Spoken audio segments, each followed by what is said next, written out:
From on-set feuds to shady behind-the-scenes moves, Team Justin isn't holding back and just dropped even more evidence against Blake, and she's looking more and more evil by the minute. And if you thought Blake Lively's bad girl image was the whole story, think again. People who've worked with her, and even some who were once close to her, including Justin's team, are coming forward with receipts, and it's not looking good. Y'all, stick around, cause we'll be delving into the details. However, before we go into these receipts, let me remind y'all that the tables are turning quickly and our dear Queen Khaleesi is taking the fall. It amazes me how someone could predict her own downfall when she said she had 2 dragons, her husband Ryan Reynolds and BFF Taylor Swift, but obviously one dragon is out of the game. And the lawsuit. Well, let's just say rumors have it that Blake is considering calling off the lawsuit she filed against Justin. Yeah, I guess y'all are wondering if Justin will drop his lawsuit too. Oops, that ain't gonna happen anytime soon. In fact, Justin has gone one step further in his lawsuit, with his lawyers amending the 224 counterclaim and opening a website to host Justin's complaint with a timeline. Justin has sued Lively and The Times for defamation, alleging that they cherry-picked and altered communications stripped of necessary context to deliberately mislead people. But that's not all. Justin raised a new allegation against Ryan for mocking and bullying him via the Nicepool character in Deadpool and Wolverine. The suit reads, Reynolds portrayed Nicepool as a vicious caricature of a woke feminist before concluding the character's arc with his violent shooting death at the hands of Ladypool, a character voiced by Blake Lively, intended to be a transparent and mocking portrayal of Reynolds' warped perception of Baldoni. Now Blake has refused to meet with Justin's lawyer, Brian Friedman, and says she doesn't want to sit down for a deposition with Friedman. In fact, Blake and her legal team have ordered for a gag order to restrain Justin from sending evidence and receipts to the general public. The craziest part of the entire thing is Blake Lively says, they met the other day, the lawyers got onto a call, and she's basically saying that she does not want to sit down for a deposition with Brian Friedman. I know that this girl grew up rich and privileged, but how rich we talking? However, Blake's princess-like mentality ain't gonna help her reduce or even make Justin and his legal team halt their receipts from making rounds on the internet, as Justin has yet dropped another voice message for all to hear. And get this voice memo is not anything you've heard, and yeah, it's 6 minutes long. Now, to give you some context on how this voice memo came about, let's go back to Justin's lawsuit against Blake, Ryan, and their publicist, Leslie Sloan. So in the complaint, Justin talks about how Blake wanted to have larger control of their movie, It Ends With Us. And even worse, Blake decided to change the rooftop scene by writing her own version of it and showing it to Justin to review.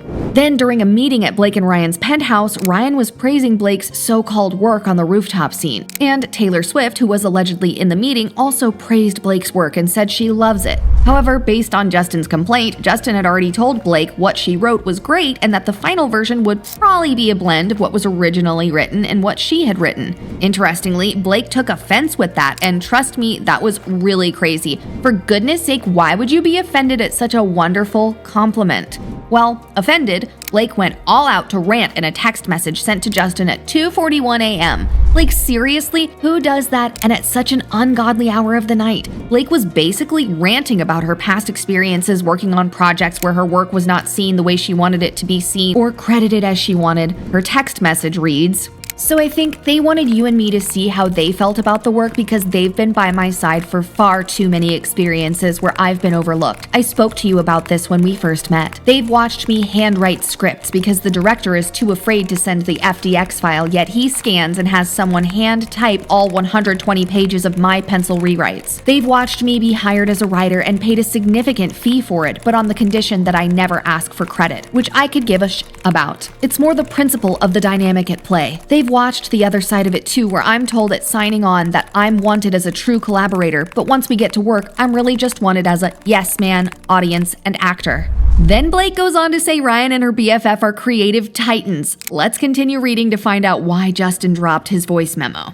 Both X and X have established themselves as absolute titans as writers and storytellers outside of their primary gig, just singing or just acting or just directing. I'm so lucky to have them as creative barometers, but also to have them as the people who prop me up and make sure I'm seen for all I can and do offer, because they know firsthand all I contribute. They also know I'm not always as good at making sure I'm seen and utilized for fear of threatening egos or fear of affecting the ease of the process. They don't give a about that. And because of that, everyone listens to them with immense respect and enthusiasm. So I guess I have to stop worrying about people liking me. In fact, according to Blake, Ryan and Taylor are her most trusted partners and her dragons and the people she goes to first with whatever creativity she touches, and she added she was the first person Ryan and Taylor go to first with their creative ideas, making their relationship one of the most fulfilling gifts in her life. Also, it will amaze you to know that Justin's complaint also mentioned that Blake did not read the book on which the movie was based because Blake didn't want to. So basically, she was kind of freestyling whatever she was portraying for the character of Lily. Of course, it's crazy to think Blake would want to write a scene for a movie if she didn't want to read the original book. Anyways, Justin sent Blake a voice memo in response to her lengthy message apologizing for all Blake has had to go through in her past experiences. Then he goes on to say he's pleased she feels comfortable enough to discuss something like that with him and describes himself as a very flawed man, as his wife will attest. And addressing Blake's dragon threat directly, Justin said Blake's got great friends, adding that if that's how she felt and her friends knew that, then that was a mess. In Justin's own words, he said, and I quote, "We should all have friends like that. Aside from the fact they're two of the most creative people on the earth, the three of you guys together is unbelievable. Talk about energy, force, all three of you." But he reiterates he did not need their names to be raised over the changes to the scene and instead goes on to praise Blake Lively, highlighting her work ethic and creative vision. He said, "I just wanted you to know, I didn't need that. It's really good and it's going to make the movie sing like you said, and I'm excited to go through the whole movie with you. You and I have been trying to build a relationship, which I think we've done successfully. Here we are, talking together at 2 a.m. in the morning." At this point, I think it would be best if we listen to Justin Baldoni for ourselves. Hey Blake, it is 2 in the morning. Hopefully this does not wake you up. Wow, there's so much I want to say to you, and I hope that we can FaceTime or see each other in person soon and get to talk more. But I'm just gonna send you a few thoughts, and hopefully it's not gonna be more than a few minutes. But I don't have the best track record. I don't think either one of us have the best track record for our voice memos. I want to start with an apology. Man, reading the second part of your message, my heart sank, and I'm really sorry. I for sure fell short, and you worked really hard on that, and the way you framed it and how that made you feel. I just want to say thank you for sharing that with me. That takes a lot of trust and vulnerability, and I feel really grateful that you feel safe enough to tell me that that's how you feel and share that with me. And I'm really sorry. I fucked up. That is a fail on my part. One thing you should know about me is I will admit and apologize when I fail. I am far from perfect. I am a very flawed man, as my wife will attest, and and I'm gonna fuck up. I'm gonna say the wrong thing. I'm gonna put my foot in my mouth. I'm gonna piss you off, probably, but I will always apologize and find my way back to center. That is one thing I can assure you of. I'm sorry I made you feel that way. That must have felt terrible, and I will for sure do better. That was not my best weekend, and I should have given it more time. And damn right, you got great friends if that's how you felt and they knew that, and we should all have friends like that.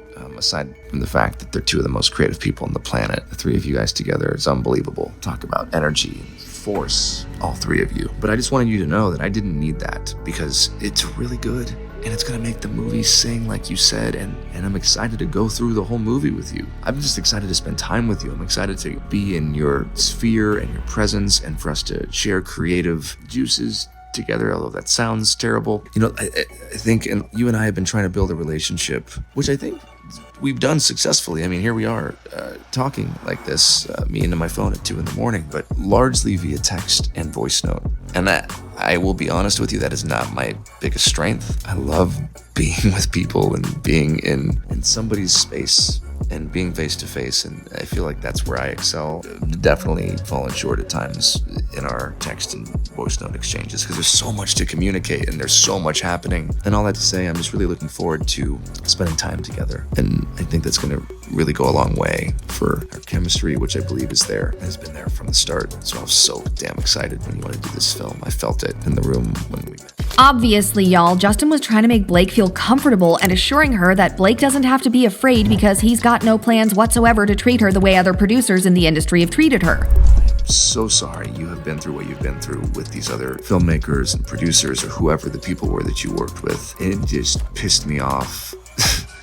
Those kids, that I'm just still kind of blown away that this is the industry that we're in. Don't get me wrong, it's possible Blake might have been so traumatized by her past and everything she faced as an actress in the industry, but for goodness sakes, why would she want to vent all her bottled up rage on someone who wanted her to heal and to be treated differently for once? I hope after this experience there will be a new, I hope it'll be healing in some way. That's all I want. I want this movie to be healing. I want this movie to be commercial just like you and affect people and touch people. And I want to walk you through my whole plan and the work that we're doing with the domestic violence partner that we found no more and just my vision. And I just know that this can be really, really special and it's going to be special. And you're the secret sauce and we're the secret sauce. However, our dear Blake Lively took all this stuff out of proportion and proclaimed that Justin was harassing her on set and was trying to destroy her reputation. I don't know about you, but these receipts only show the kind of working relationship that could exist between two colleagues or friends.